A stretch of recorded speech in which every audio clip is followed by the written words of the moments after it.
ಅರಮನೆ ಮೈದಾನದಲ್ಲಿ ಇರುವ ಗಾಯತ್ರಿ ವಿಹಾರದಲ್ಲಿ ನಮ್ಮ ಕರ್ನಾಟಕ ಸೇನೆಯ 3ನೇ ವರ್ಷದ ವಾರ್ಷಿಕೋತ್ಸವ ವಿಜೃಂಭಣೆಯಿಂದ ಆಚರಣೆ ಮಾಡಲಾಗಿದೆ. ಈ ಕಾರ್ಯಕ್ರಮದಲ್ಲಿ ನಮ್ಮ ಕರ್ನಾಟಕ ಸೇನೆಯ ರಾಜ್ಯಾಧ್ಯಕ್ಷರು ಆದ ಬಸವರಾಜ ಪಡುಕೋಣೆ ಅವರು ಮುಖ್ಯವಾಗಿ ಭಾಗವಹಿಸಿದ್ರು. ಅವರು ಕನ್ನಡ ನಾಡು ನುಡಿಯ ರಕ್ಷಣೆಗೆ ನಿರಂತರವಾಗಿ ಹೋರಾಟ ಮಾಡ್ತಾ ಇದ್ದು ಹಲವಾರು ಬಾರಿ ಪೊಲೀಸರಿಂದ ಹೊಡೆತಕ್ಕೂ ಒಳಗಾಗಿದ್ದಾರೆ. ಆದರೂ ಕನ್ನಡಕ್ಕಾಗಿ ಅವರ ಹೋರಾಟ ಅಚಲವಾಗಿದೆ ಎಂಬುದನ್ನು ಗಣ್ಯರು ಪ್ರಶಂಸಿಸಿದ್ರು. ಕಾರ್ಯಕ್ರಮದಲ್ಲಿ ಕನ್ನಡಕ್ಕಾಗಿ ಹೋರಾಟ ಮಾಡಿದವರು ಹಾಗೂ ಸಾಹಿತಿಗಳನ್ನ ಸನ್ಮಾನ ಮಾಡಲಾಗಿದೆ.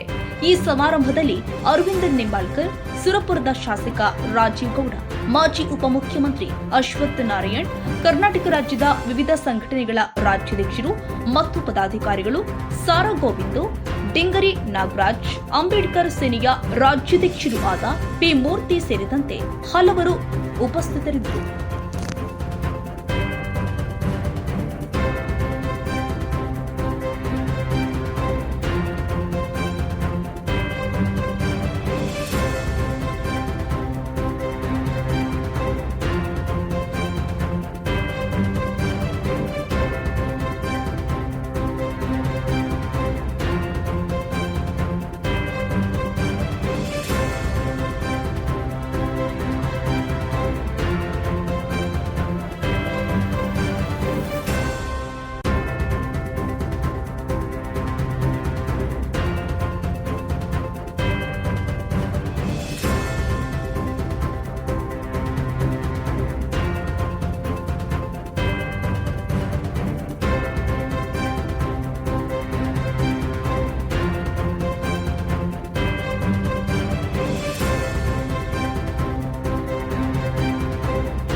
ಆತ್ಮೀಯ ಎಲ್ಲ ನನ್ನ ಪ್ರೀತಿಯ ಕನ್ನಡದ ಬಂಧುಗಳೇ, ಇವತ್ತೇನು ವಿಶೇಷವಾಗಿ ನಮ್ಮ ಕರ್ನಾಟಕ ಸೇನೆಯ ಒಂದು 3ನೇ ವರ್ಷದ ಒಂದು ವಾರ್ಷಿಕೋತ್ಸವ ಸಮಾರಂಭ. ಈ ಒಂದು ಸಮಾರಂಭಕ್ಕೆ ವೇದಿಕೆಯನ್ನು ರೂಪಿಸೋದಕ್ಕಿಂತ ಮುಂದಿನ ಮುಖ್ಯಮಂತ್ರಿ ಆಗುವಂತ ನನ್ನ ಪ್ರೀತಿ ಅಣ್ಣ ಅಶ್ವಥ್ ನಾರಾಯಣವರೇ ಹಾಗೂ ಲೈನ್ ಬಾಲಕೃಷ್ಣನವರೇ ಮತ್ತೆ ನಮ್ಮ ಗುಣ ಸಾಹೇಬ್ರೆ ಮತ್ತೆ ಎಲ್ಲ ನಮ್ಮನ್ನ ಲಗ್ಗೆರೆ ನಾರಾಯಣ ಸ್ವಾಮಿಯವರೇ ಮತ್ತೆ ಉತ್ತರ ಕರ್ನಾಟಕದಿಂದ ಬಂದಂತ ಎಲ್ಲ ಕನ್ನಡದ ಅಭಿಮಾನಿಗಳೇ ಹಾಗೂ ಈ ಕಾರ್ಯಕ್ರಮದ ಉತ್ಸವದ ಅಧ್ಯಕ್ಷರಾದ ನನ್ನ ಪ್ರೀತಿಯ ಸಹೋದರರು ಬಸವರಾಜ ಪಡ್ಕೊಂಡವರೇ, ಬಂಧುಗಳೇ, ಇವತ್ತು ಇಡೀ ಕರ್ನಾಟಕ ರಾಜ್ಯದಲ್ಲಿ 106 ಸಂಘಟನೆಗಳಿದೆ. ಇವತ್ತೇನು ನಮ್ಮ ಬಸವರಾಜ್ ಅವರು 3ನೇ ವರ್ಷದ ವಾರ್ಷಿಕೋತ್ಸವ ಏನು ಕಾರ್ಯಕ್ರಮ ಮಾಡ್ತಿದ್ದಾರೆ, ಅವರ ಸಂಘಟನೆಗೆ ಅಷ್ಟೇ 3 ವರ್ಷ ಆಗಿರೋದು. ಅವ್ರ ಹೋರಾಟಕ್ಕೆ 40 ವರ್ಷ ಆಗಿದೆ. ಎಷ್ಟು ವರ್ಷ ಅಂತ ಹೇಳಿ? 40 ವರ್ಷ ಆಗಿದೆ. 40 ವರ್ಷಗಳಿಂದ ಕನ್ನಡ ನಾಡು ನುಡಿ ಭಾಷೆ ಧಕ್ಕೆ ಬಂದಾಗ ನಿರಂತರವಾಗಿ ಹೋರಾಟವನ್ನು ಮಾಡಿಕೊಂಡು ಪೊಲೀಸರ ಕಡೆ ಬೂಟೆ ತಿನ್ಕೊಂಡು ಕೇಸ್ಗಳು ಹಾಕ್ಸ್ಕೊಂಡು ಯಾವುದಕ್ಕೂ ಜಗ್ಗದೆ ಕುಕ್ಕದೆ ಕನ್ನಡನೇ ನನ್ನ ತಾಯಿ, ಕನ್ನಡ ನನ್ನ ಧರ್ಮ, ಕನ್ನಡಕ್ಕೋಸ್ಕರ ಪ್ರಾಣ ಕೊಡ್ತಾ ಏಕೈಕ ವ್ಯಕ್ತಿಯಾರಿದ್ರೆ ಅದು ಬಸವರಾಜ ಪಡ್ಕೊಂಡ ಅಂತ ನಾನು ಹೆಮ್ಮೆಂಗೆ ಇಷ್ಟಪಡ್ತೀನಿ ನಿಮಗೆ. ಯಾಕಂತ ಹೇಳಿದ್ರೆ ಅವ್ರು ಹೇಳ್ತಾ ಇದ್ರು, ನನ್ನ ಮೇಲೆ 40 ಕೇಸ್ ಇದೆ, 2 ಕಡೆ ರೌಡಿ ಶೀಟ್ ಓಪನ್ ಮಾಡೋದಂತ. ನೋಡಿ, ನಿಜವಾಗ್ಲೂ ಯಾರೋ ಹೋರಾಟಗಾರಿದ್ರೆ ರೌಡಿ ಶೀಟ್ ಕೇಸ್ ಇದ್ರೇನೆ ಅವ್ನು ನಿಜವಾದ ಹೋರಾಟಗಾರ, ಇಲ್ಲ ನಾವು ನಿಜವಾದ ಹೋರಾಟಗಾರಲ್ಲ. ಸೊ ಹಾಗಾಗಿ ನಾವೇನು ಕೊಲೆ ಮಾಡಿಲ್ಲ, ದರೋಡೆ ಮಾಡಿಲ್ಲ, ಇನ್ನೊಂದು ಮಾಡಿಲ್ಲ. ಇವತ್ತು ಸರ್ಕಾರಗಳು ನಮಗೆ ಕಣ್ಣು ಮುಚ್ಚಿಕೊಂಡು ಹೋರಾಟಗಾರರು ಕನ್ನಡದ ಕೆಲಸ ಮಾಡಕ್ ಹೋದಾಗ, ದಲಿತರ ಕುಂದುಕೊರತೆಗೆ ಹೋರಾಟ ಮಾಡಕ್ ಹೋದಾಗ ಎಲ್ಲ ಸಹಜ. ನನ್ನ ಮೇಲೆ 30 ಕೇಸ್ಗಳಿವೆ, ಆಯ್ತಾ. ನಾವು ಇಲ್ಲಿ ಹುಟ್ಟಿದೀವಿ, ಸಾಯಿದೀವಿ. ಹುಟ್ಟಿದ್ರೆ ಸಾವು ಖಚಿತ. ಆದ್ರೆ ಇಂಥ ಗೊಡ್ಡಿ ಕೇಸ್ಗಳ ಹೆದರಕ್ಕಂತ ಅವಶ್ಯಕತೆ ಇಲ್ಲ. ಯಾಕಂತ ಹೇಳಿದ್ರೆ ಭಾರತ ರತ್ನ ಸಂವಿಧಾನ ಶಿಲ್ಪಿ ಬಾಬಾ ಸಾಹೇಬ್ ಅಂಬೇಡ್ಕರ್ ಸಾಹೇಬರು ಕೊಟ್ಟಿರ್ತಕ್ಕಂಥ ಸಂವಿಧಾನದಲ್ಲಿ ಖಂಡಿತ ನಮಗೆ ನ್ಯಾಯ ಸಿಗುತ್ತೆ ಆಯ್ತಾ. ಹಾಗಾಗಿ ಇವತ್ತು ಇರ್ತಕ್ಕಂಥ ಸರ್ಕಾರಗಳು ನಾವು ಎಲ್ಲ ಮೊನ್ನೆಲ್ಲ ನೋಡ್ತಾ ಇದೀವಿ. ಇವತ್ತು ತಮಿಳುನಾಡು ಇವೆಲ್ಲ ನೋಡಿದ ಬಹುಶಃ ಫೇಸ್ಬುಕ್ ವಾಟ್ಸ್ಆಪ್ ಅಲ್ಲಿ ತಮಿಳುನಾಡವರು ಏನ್ ಇವತ್ತು ನಮ್ಮ ಎಲ್ಲ ಕರ್ನಾಟಕದ ಶಬರಿಮಲೆ ಸ್ವಾಮಿ ಅಯ್ಯಪ್ಪ ಮಾಲೆ ಹಾಕೊಂಡು ಟಿಟಿ ಮೇಲೆ ಕನ್ನಡದ ಬಾವುಟ ಹಾಕೊಂಡು ಹೋಗ್ತಿದ್ರೆ ಅಲ್ಲೆಲ್ಲ ಒಂದು ಸೇವೆ ಮೇಲೆ ಅವ್ನು ಯಾರೋ ಕಿತ್ತದನ್ನು ಬಾವುಟನ ಇಳಿಸ್ತಾ ಇದ್ದಾನೆ. ಅದಕ್ಕೋಸ್ಕರ ಇವತ್ತು ನಾನು ಹೇಳ್ತಾ ಇದ್ದೀನಿ ಬಸವರಾಜರಿಗೆ, ದಯವಿಟ್ಟು ಕೂಡಲೇ ಒಂದು ಕರೆ ಕೊಡಿ. ಇಲ್ಲಿಂದ ಸಾವಿರಾರು ಜನ ಕನ್ನಡದ ಒಂದು ಬಾವುಟ ಕಟ್ಕೊಂಡು ತಮಿಳುನಾಡು ನುಗ್ಗೋ ಪಡೆಯೋಣ, ಅಲ್ಲೇ ಒಂದು ಕೇಸನ್ನು ಪಡೆಯಲ್ಲ ಅಂತ ನನ್ನ ಮಕ್ಕಳ ಯಾವುದೇ ಕಾರಣಕ್ಕೆ ಕೊಡಬಾರ್ದು. ಇವತ್ತು ಕರ್ನಾಟಕ ರಾಜ್ಯದಲ್ಲಿ ಎಲ್ಲ ಭಾಷೆಗಳಿದ್ದಾರೆ, ತಮಿಳಿದ್ದಾರೆ, ತೆಲುಗರಿದ್ದಾರೆ, ಮಲಯಾಳಿಗಳಿದ್ದಾರೆ, ಆಯ್ತಾ, ಬೇರೆ ಬೇರೆ ರಾಜ್ಯ ಬಂದ ಎಲ್ಲ ಮಾಡವರಿಗಳಿದ್ದಾರೆ. ಅದೇ ನಾವ್ ಹೇಳಿದಿಷ್ಟೇ, ನಾವು ಕನ್ನಡಿಗರು ನಿಮ್ಗೊಂದು ಸ್ಥಾನ ಕೊಟ್ಟಿದ್ದೀವಿ. ಇಲ್ಲಿ ದುಡಿಮೆ ಮಾಡ್ತಿದ್ರ, ಜೀವನ ಮಾಡ್ತಿದ್ರ, ಕಾವೇರಿ ನೀರು ಕುಡಿತೀರಾ, ಎಷ್ಟೊತ್ತು ನಾವು ಇಲ್ಲಿ ಕಿರಿಕ್ ಮಾಡೋದು, ಎಷ್ಟೊತ್ತು ಮಾಡಿಸೋದು, 2 ನಿಮಿಷದ ಕೆಲಸ. ಆದ್ರೆ ನಾವು ಕನ್ನಡಿಗರು ತುಂಬಾ ತಾಳ್ಮೆಯಲ್ಲಿ ಇದ್ದೀವಿ. ಇವತ್ತು ರಾಜ್ಯದ ಬಗ್ಗೆ ಏನಾದ್ರು ನೀವು ಆ ರಾಜ್ಯಕ್ಕೆ ಈ ರಾಜ್ಯಕ್ಕೆ ನೀವು ಕನ್ನಡದ ಬಾವುಟ ಬಿಡಿಸಿ ಅಂತ ಹೇಳಿದ್ರೆ ಇಡೀ ತಮಿಳುನಾಡು ಪೂರ್ತಿ ಕನ್ನಡದ ಬಾವುಟ ಹಾಸನ ಕೆಲಸ ನಾವೆಲ್ಲ ಮಾಡಬೇಕಾಗ್ತದೆ. ಹಾಗಾಗಿ ದಯವಿಟ್ಟು ಈ ಒಂದು ಹೋರಾಟ ಕೂಡಲೇ ಆಗಬೇಕು. ಮತ್ತೆ ನಾನು ಮಾನ್ಯ ಗೃಹ ಸಚಿವರಿಗೆ ಮನವಿ ಮಾಡ್ಕೊಳ್ತೀನಿ, ಏನು ತಮಿಳುನಾಡಲ್ಲಿ ನಮ್ಮ ಕನ್ನಡ ಬಾವುಟ ನಿಲ್ಲಿಸೋದು ಅವನ ಮೇಲೆ ಇಲ್ಲಿಂದಾನೆ ಕೇಸ್ ಬುಕ್ ಮಾಡಿ ಇಲ್ಲಿಂದಾನೆ ಅವರನ್ನು ಅರೆಸ್ಟ್ ಮಾಡಿಕೊಂಡು ಕರ್ಕೊಂಡ್ಬಂದು ಜೈಲು ಹಾಕೋ ಕೆಲಸ ಮಾಡಬೇಕಾಯ್ತದೆ. ಗೃಹ ಮಂತ್ರಿಗಳು ನಿಮ್ಗೆ ಏನಾದ್ರು ಕನ್ನಡದ ಬಗ್ಗೆ ಅಭಿಮಾನ ಇದ್ರೆ, ಇಲ್ಲ ನೀವು ರಬ್ಬರ್ ಸ್ಟಾಂಪ್ ಆಗಿ ನಾವು ಹೀಗೆ ಹೇಳ್ತೀನಿ ಅಂದ್ರೆ ನಾವು ಕನ್ನಡಿಗರು ಮಾಡ್ತೀವಿ ಕೆಲಸ, ನಾವು ಮಾಡ್ತೀವಿ. ಇನ್ನ ಬೇಕಾದ್ರೆ 40 ಇನ್ನ 50 ಕೇಸ್ ಆಗಲಿ. ಹಾಗಾಗಿ ಬಂದ್ರೆ ಇವತ್ತು ಕನ್ನಡ ನಾಡು ನುಡಿ ಭಾಷೆ ಕರ್ನಾಟಕದಿಂದ ಉಳ್ಕೊಂಡಿದೆ ಅಂತ ಹೇಳಿದ್ರೆ ಅದಕ್ಕೆಲ್ಲ ಕನ್ನಡ ಪರ ಹೋರಾಟಗಾರರು. ಇವತ್ತು ಕನ್ನಡ ಏನಿವತ್ತು ಸ್ವಾತಂತ್ರ್ಯ ಬಂದು 75-80 ವರ್ಷ ಆಯ್ತು, ಆಯ್ತಾ. ಇವತ್ತು ಹಿಂದೆ ಏನು ಕನ್ನಡದ ಸಮಸ್ಯೆಗಳಿತ್ತು, ಇವತ್ತು ಅದೇ ಸಮಸ್ಯೆ ಇದೆ. ನಮ್ಮ ಕರ್ನಾಟಕದ ಗಡಿಭಾಗ ಹೊಸೂರು ಆಗಿರ್ಬೋದು, ಬೆಳಗಾಂ ಆಗಿರ್ಬೋದು, ಅಲ್ಲೆಲ್ಲ ಕನ್ನಡದ ಮಣ್ಣಲ್ಲಿ ಜೀವನ ಮಾಡ್ತಾರೆ. ಅದೆಲ್ಲ ಒಂದು ಕಡೆ ಮಹಾರಾಷ್ಟ್ರಕ್ಕೆ ಸಪೋರ್ಟ್ ಮಾಡ್ತಾರೆ ಅಂತ ಒಂದು. ಮತ್ತೆ ಅಲ್ಲಿರ್ತಕ್ಕಂಥ ನಮ್ಮ ಕನ್ನಡಿಗರ ಗಡಿಭಾಗದಲ್ಲಿ ಎಲ್ಲ ಅಲ್ಪಸಂಖ್ಯಾತರ ಕನ್ನಡಿಗರ ಅವ್ರ ಮೇಲೆ ಕೋರ್ಸ್ಗಳು ತೋರಿಸೋದು, ದಬ್ಬಾಳಿಕೆಗಳು ಮಾಡೋದು. ಹಾಗಾಗಿ ಬಂದ್ರೆ ನಾವು ಕನ್ನಡಿಗರು ನಾವು ಹೇಳಿದಿಷ್ಟೇ, ನಮ್ಮ ರಕ್ತ ಕಣಕಣದಲ್ಲೂ ಕನ್ನಡ ಮಣ್ಣು, ಕನ್ನಡ ಭಾಷೆ, ಕನ್ನಡ ನುಡಿ ಹರಿತಾ ಇರ್ತದೆ. ನಾವೆಲ್ಲ ಕನ್ನಡಕ್ಕೆ ಧಕ್ಕೆ ಬಂದಾಗ ನಾವೆಲ್ಲ ಒಟ್ಟಾರೆ ಸೇರಿ ನಮ್ಮ ಕನ್ನಡ ಬಗ್ಗೆ ಹೋರಾಟ ಮಾಡಬೇಕಂತ ಹೇಳ್ತಾ, ಇವತ್ತೇನು ನಮ್ಮ ಕರ್ನಾಟಕ ಸೇನೆ ಸುಮಾರು 31 ಜಿಲ್ಲೆ ಬಂದಂತ ಎಷ್ಟು ಉತ್ತರ ಕರ್ನಾಟಕ ಮಂದಿಗಳು ಬಂದಿದ್ರ, ನಂಗೆ ತುಂಬಾ ಖುಷಿ. ಯಾಕಂದ್ರೆ ಉತ್ತರ ಕರ್ನಾಟಕ ಜನ ಒಂದು ಸರಿ ಮಾತು ಕೊಟ್ರೆ ಆ ಮಾತು ಕರೆಕ್ಟಾಗಿ ಉಳಿಸ್ಕೊಳ್ತಾರೆ ಅಂತ ಒಂದು ಉತ್ತರ ಕರ್ನಾಟಕ ಜನ ನೀವೆಲ್ಲ ಅಕ್ಕಿ ರೊಟ್ಟಿ ತಿಂದು ತುಂಬಾ ಸ್ಟ್ರಾಂಗ್ ಆಗಿರ್ತೀರ, ಆಯ್ತಾ. ಹಾಗಾಗಿ ಕನ್ನಡದ ದ್ರೋಹಿಗಳಿಗೆ ಸರಿಯಾದ ಪಾಠವನ್ನ ಕಲಿಸೋ ಮುಖಾಂತರ ಈ ಒಂದು ಕನ್ನಡದ ಕಾರ್ಯಕ್ರಮ ನಮ್ಮ ಬಸವರಾಜ್ ಅವರು ನಿರಂತರವಾಗಿ ಮಾಡಿ ಅವ್ರ ಜೊತೆಲಿ ನಾವು ಸದಾ ಇರ್ತೀವಿ. ಯಾಕಂತ ಹೇಳಿದ್ರೆ ಅವರೊಬ್ರು ಹೋರಾಟಗಾರಲ್ಲ, ಅವ್ರಿಗೆ ನಮ್ಮ ಕುಟುಂಬ, ನಮ್ಮ ಫ್ಯಾಮಿಲಿ, ಆಯ್ತಾ. ನಮಗೆ ಏನೇ ಸಮಸ್ಯೆ ಇದು, ನಮ್ದು ಯಾವುದೇ ಕಾರ್ಯಕ್ರಮ ಅದು, ಪಾಪ ಬಸವರಾಜ್ ಅವರು ಒಂದು ಕೋರಸ್ ಸಿನಿಮಾ ಬಿಡುಗಡೆ ಇತ್ತು, 1 ವಾರ ಮನೆಗೆ ಹೋಗಿಲ್ಲ, ಮೆಜೆಸ್ಟಿಕಲ್ಲಿ ರೂಮ್ ಹಾಕೊಂಡು ಎಲ್ಲಾ ಕಡೆ ನಮ್ಗೆ ಪ್ರಚಾರ ಮಾಡಿ ಕೋರಸ್ ಸಿನಿಮಾ ನಮ್ದು ಅಂತ ಹೇಳಿ ಎಷ್ಟು ಒಂದು ಎಲ್ಲ ನಮ್ಮ ಗಣೇಶ್ ಅವರು ಇಲ್ಲೇ ಇದ್ದಾರೆ, ನಮ್ಮ ಗಣೇಶನವರು ಅವರು ಸಹ ಕೋರಸ್ ಸಿನಿಮಾ ಆಕ್ಟ್ ಮಾಡಿದ್ದಾರೆ. ಈ ತರ ಅವ್ರು ಯಾರೇ ಬಂದು ಕೂಡ ನಮ್ಮವರು ತಪ್ಪಿಕೊಂಡು ಕೆಲಸ ಮಾಡುವಂತ ಕೆಲಸ ಮಾಡ್ತಾರೆ. ಹಾಗಾಗಿ ಅವರಿಗೆ ದೇವರು ಆಯುಷ್ ಆರೋಗ್ಯ ಐಶ್ವರ್ಯ ಕೊಟ್ಟು ಇನ್ನ ಕನ್ನಡದ ಹೋರಾಟ ಮಾಡುವಂತ ಶಕ್ತಿ ಕೊಡಿ ಅಂತೇಳಿ ಈ ಒಂದು ಸಂದರ್ಭದಲ್ಲಿ ಹೇಳ್ತಾ ಎಲ್ಲ ಕನ್ನಡದ ಬಂದು ನಾನು ಮಾತು ಮುಗಿಸ್ತೀನಿ. ಎಲ್ಲರಿಗೂ ಒಳ್ಳೆಯದಲ್ಲಿ. ಜೈ ಹಿಂದ್, ಜೈ ಕರ್ನಾಟಕ. ಮಾಡಿದ್ರೆ ನಮ್ಮ ಜೊತೆಗೆ ಬಂದು ಇರ್ತಾರೆ ಯಾವಾಗ್ಲೂ. ನಾವು ಬಸವರಾಜ್ ಜೊತೆಗೆ ಇರ್ತೀವಿ. ಇದು ಇವತ್ತು ನಿನ್ನೆ ಪ್ರಾರಂಭ ಆಗಿರೋ ಸಂಬಂಧ ಅಲ್ಲ. ಬಹುಶಃ ಕಳೆದ ಒಂದು 25 ವರ್ಷದಿಂದ 25 ವರ್ಷ ಅಂದ್ರೆ ಬಸವರಾಜ್ ಬೆಂಗಳೂರಿಗೆ ಬಂದ ಆವಾಗಿನ್ನೂ ನಮ್ಮ ಸಂಬಂಧ ಇದೆ. ಹಾಗಾಗಿ ಬಸವರಾಜ್ ಒಳ್ಳೇದಾಗ್ಲಿ. ಅದರ ಜೊತೆಯಲ್ಲಿ ಭಾಷೆಯ ಮತ್ತು ನಮ್ಮ ಈ ನಾಡಿಗೋಸ್ಕರ ಇರುವಂತ ಹೋರಾಟ ನಮ್ಮನ್ನೆಲ್ಲ ಒಗ್ಗೂಡಿಸುವಂತ ಕೆಲಸ ಆಗಲಿ. ಕೆಳಗಡೆ ನಮ್ಮ ಸಹೋದರರು ಕೂತಿದ್ದಾರೆ, ಗುಣ ಮತ್ತೆ ಗೌತಮ್, ಇನ್ನೂ ಇತರರೆಲ್ಲ ಇದಿರಿ ಇಲ್ಲಿ. ಬಹುಶಃ ಇವೆಲ್ಲ ಒಂದು ಅಟ್ಯಾಚ್ಮೆಂಟ್ ಇಂದ ಬಂದಿರುವಂಥದ್ದೇ ನಾವೆಲ್ಲರೂ ಕೂಡ. ಹಾಗಾಗಿ ನಾನು ಈಗ ತಾನೇ ಸರಗೋವಿಂದ ಅಣ್ಣ ಅವ್ರಿಗೆ ಹೇಳ್ತಾ ಇದ್ದೆ, BDA ಈಗ ಯಾವುದೇ ಹೊಸ ಬಡಾವಣೆ ಆದರೆ ಒಂದು ಕನ್ನಡ ಭವನದ ನಿರ್ಮಾಣ ಕಡ್ಡಾಯವಾಗಿ ಮಾಡಬೇಕು ಅನ್ನೋ ಒಂದು ಕಾನೂನನ್ನು ಕೂಡ ಮಾಡಿದ್ದೀವಿ. ಅಲ್ಲಿ ಕನ್ನಡ ಭಾಷೆಯ ಕಲಿಕೆ ಇರಲೇಬೇಕು. ಯಾಕೆಂದರೆ ಎಲ್ಲ ಕಡೆಯಿಂದ ಜನ ಇಲ್ಲಿ ಬರ್ತಾರೆ, ಭಾಷೆಯನ್ನು ಕಲಿಸುವಂಥ ಕೆಲಸ ಆಗಬೇಕು ಅಂತೇಳಿ ಅದನ್ನ ಈಗ ಪ್ರಾರಂಭ ಮಾಡುವಂಥದ್ದು. ಈಗಾಗಲೇ ನಮ್ಮ ಕ್ಷೇತ್ರದಲ್ಲಿ ಶಾಂತಿನಗರದಲ್ಲಿ ಒಂದು ಕನ್ನಡ ಭವನ ಮಾಡಿ ಅಲ್ಲಿ ಕನ್ನಡ ಕಲಿಕೆಯನ್ನು ಕೂಡ ಮಾಡ್ತಾ ಇದ್ದೀವಿ. ಹಾಗೆ ಸರಗೋವಿಂದಣ್ಣ ನಾನು ಮಾತಾಡ್ತಾ ಇದ್ರು, ಕೇಸ್ ಬಗ್ಗೆ ಹೇಳಿದ್ರಿ ಅಣ್ಣ, ಅದು ನನ್ನ ಜವಾಬ್ದಾರಿ. ಸರ್ಕಾರದ ಕಡೆಯಿಂದ ರಾಜು ಗೌಡ್ರು ಅವ್ರು ಬಂದಮೇಲೆ ಮಾಡ್ತೀವಿ, ಇಲ್ಲ ಅಂದ್ರು ಇಲ್ಲ, ಆ ಜವಾಬ್ದಾರಿ ತಗೊಂಡು ಅದನ್ನ ಏನು ಮಾಡಬೇಕು ಮಾಡಿಸುವಂಥ ಕೆಲಸ ನಾನು ಮಾಡ್ತೀನಿ ಅಂತ ಹೇಳ್ತಾ, ಹಾಗೆ ಸಹೋದರ ಅಶ್ವಥ್ ನಾರಾಯಣ್ ಬರ್ತಾ ಇದ್ದಾರೆ, ಬನ್ನಿ ಸ್ವಾಗತ. ನಾವೆಲ್ಲರೂ ಭಾಷೆ ಅಂತ ಬಂದಾಗ ಪಕ್ಷ ಜಾತಿ ಧರ್ಮ ಯಾವುದೂ ಇರಬಾರ್ದು. ಭಾಷೆ ಕನ್ನಡ ಕನ್ನಡ ಕನ್ನಡ ಇದು ಮಾತ್ರ ಇರಬೇಕು ಅನ್ನೋದನ್ನು ಹೇಳಿ ನನಗೂ ಕರೆದು ಮಾತಾಡಲಿಕ್ಕೆ ಅವಕಾಶ ಕೊಟ್ಟಂತ ನನ್ನ ಸಹೋದರ ಬಸವರಾಜ್ ಅವರಿಗೆ ನನ್ನ ಹೃದಯ ತುಂಬಿದ ಧನ್ಯವಾದಗಳು. ತುಂಬ ಧನ್ಯವಾದ ತಮ್ಮೆಲ್ಲರಿಗೂ. ಜೈ ಭುವನೇಶ್ವರಿ. ಯಾಕಂದರೆ ಹಳ್ಳಿಯಿಂದ ಬಂದಂಥ ನಾನು ಯಾದಗಿರಿ ಜಿಲ್ಲೆಯಿಂದ ಹೋರಾಟ ಮಾಡಿ ಕಲ್ಲಿಗೆ ಹೊಡಿ ಅಂದ್ರೆ ಹೊಡಿತೀನಿ, ಜೈಲು ಹೋಗಂದ್ರೆ ಹೋಗ್ತೀನಿ, ಮಾತು ಬರಲ್ಲ. ಈ ಒಂದು ನಮ್ಮ ಕನ್ನಡ ಸೇನೆಯ 3ನೇ ವರ್ಷದ ವಾರ್ಷಿಕೋತ್ಸವದ ಎಲ್ಲ ಹಿರಿಯ ರಾಜಕೀಯ ಮುಖಂಡರುಗಳು, ಹೋರಾಟಗಾರರು, ಮಾಧ್ಯಮ ಮಿತ್ರಗಳು, ಎಲ್ಲ ನನ್ನ ಹಿರಿಯ ಅಣ್ಣ ತಮ್ಮಂದರು, ಗಣ್ಯರು ವೇದಿಕೆ ಮೇಲೆ ಕುಂತಿರುವಂಥ ಎಲ್ಲರಿಗೂ ಶರಣಾರ್ಥಿಗಳು.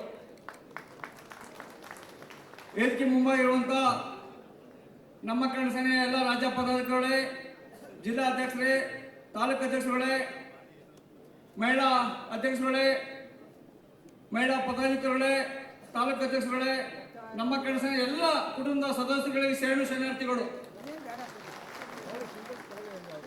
ಇವತ್ತೇನು ನಮ್ಮ ಕರ್ನಾಟಕ ಸೇನೆ ನಾಡು ನುಡಿ ಜಲ ರೈತ ಪರ ವಿದ್ಯಾರ್ಥಿ ಪರ ಧಕ್ಕೆ ಬಂದಾಗ ಸಾಕಷ್ಟು 37 ವರ್ಷದಿಂದ ಹೋರಾಟಗಳು ಮಾಡ್ಕೊಂಡು ಬಂದಿದ್ದೀನಿ. ನನ್ನ ಮೇಲೆ 48 ಕೇಸ್ ಇದೆ, 17 ಸಲ ಜೈಲಿಗೆ ಹೋಗಿದ್ದೀನಿ.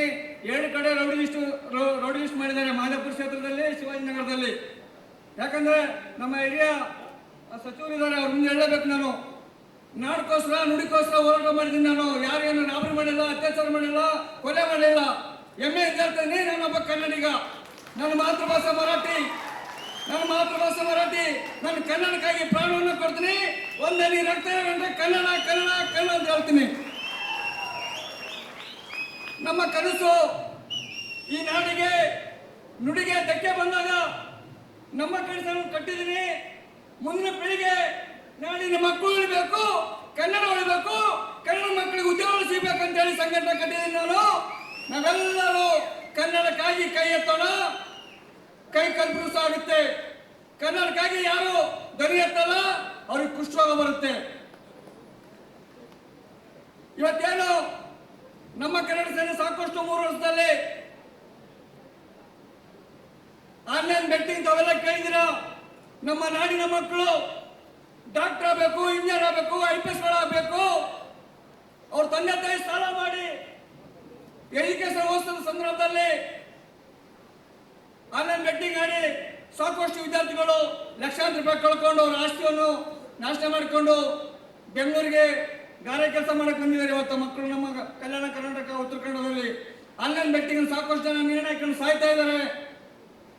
ಸರ್ಕಾರದ ಸಚಿವರು ಯಾರು ಬಂದಿಲ್ಲ, ಅವ್ರ ಮುಂದೆ ಹೇಳಬಹುದಾಗಿತ್ತು. ನಾನು ವಿರೋಧ ಪಕ್ಷ ನಾಯಕರು ಬಂದಿದ್ದಾರೆ, ಇಲ್ಲಿ ಇನ್ನು ಬರ್ತಾ ಇದ್ದಾರೆ, ಅವ್ರಿಗೆ ಹೇಳ್ತೀನಿ. ನಾನು ಆನ್ಲೈನ್ ಬೆಟ್ಟಿಂಗ್ ಬಂದಾಗ ನಮ್ಮ ಹೋರಾಟ ಧ್ವನಿ ಎತ್ತೀವಿ. ಅವನು ಯಾವನೇ ಆಗಿರಲಿ ಜೈಲಿಗೆ ಕಳ್ಸಂತ ಮುಂದಿನ ನಾವು ಮಾಡ್ತೀವಿ. ತಮ್ಗೆಲ್ಲ ಗೊತ್ತೇ, ಇದೊಂದು ಪ್ರಿಯರಿಗೆ ಹೋರಾಟ ಮಾಡಿ ಜೈಲಿಗೆ ಕಳಿಸಿದ್ ನಾವೇನೆ. ಅಂಥವ್ರು ಯಾರೇ ಇರಲಿ, ಅವರು ಯಾವುದೇ ಪಕ್ಷದಲ್ಲಿರಲಿ, ಹೋರಾಟ ಮಾಡೋಂಥ ಕೆಲಸ ನಮ್ಮ ಕಡೆ ಮಾಡುತ್ತೆ. ಈ ನಾಡಿನ ಮಕ್ಕಳು IPS ಆಗಬೇಕು, ಡಾಕ್ಟರ್ ಆಗಬೇಕು, ಇಂಜಿನಿಯರ್ ಆಗಬೇಕು. ಡಾಕ್ಟರ್ ಸಂಜೀವ್ ಮೆಸ್ಸಿ ವರದಿ ಜಾರಿಗೆ ಸಾಕಷ್ಟು 50 ವರ್ಷದಿಂದ ಹೋರಾಟಗಳು ನಡೀತಾ ಇದೆ. ಯಾರ ರಾಜಕಾರಣ ಧ್ವನಿ ಎತ್ತಾ ಇಲ್ಲ. ಮೊನ್ನೆ ಬಾಯಿ ತುಪ್ಪ ಸಂಸ್ಥೆ ಮಾಡಿದ್ರು, ಯಾವುದೋ ಉದ್ಯೋಗದಾರ ಮಾತು ಕೇಳ್ಕೊಂಡು ಮತ್ತೆ ತಡೆ ಹಿಡಿದ್ರು.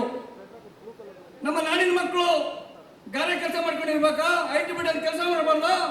ಡಾಕ್ಟರ್ ಆಗಬಾರ್ದ? ಇಂಜಿನಿಯರ್ ಆಗಬಾರ್ದ? ಆಟ ಆಡಿ ಅವ್ರ ಮಕ್ಕಳು ಆಟ ಓಡಿಸ್ಬೇಕಾ?